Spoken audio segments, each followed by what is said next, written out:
根据到台北市关团局的资料显示，官兵登来到台湾过年旅客入境了后，和国内防疫旅馆的带房率超过90%，其中台北市的房间数量就占全台湾的7成。不过过年了后，台北市防疫旅馆的订房率敢若剩3成尔。有一寡饭店业者是打算讲要继续经调的，因此认为讲疫情也未完全稳定，加上境外性质内表演团体入境有需求，因会继续来做防疫旅馆。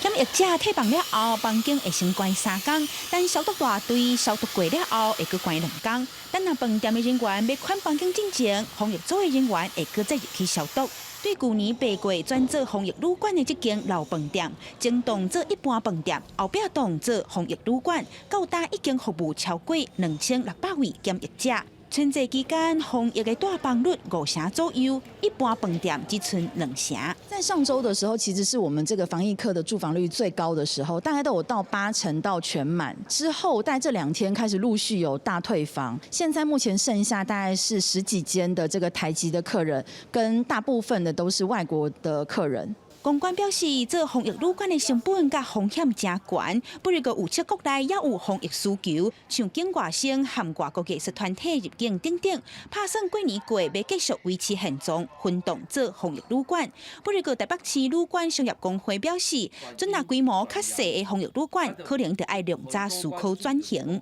少年呢，爱找头路的，老大人爱照顾的，结婚呢，生囝啊，那个补贴。还有就是这个出院的福星，哦，待咱不死嘛，吼，咱搁甲补贴1个月，回去住防疫旅馆，哦，就是这4种的，马上都爱做。我们现在看到防疫旅馆在春节后的住房率还有超过3成，这个住房率其实跟台北市非防疫旅馆的住房率差不多。目前防疫旅馆并还没有涌现所谓的退场潮，那甚至还有旅馆想要加入防疫旅馆的体系。即阵北部的疫情也未完全冻点，为着刺激国内旅游，台北市关团局也释出逐暝逐人1000块带饭店的补助费，推出个月过已经补助超过65000人，就把疫情的看守期进行饭店和各类的起草，减少疫情带来的冲击。记者民警小桂林台北报道。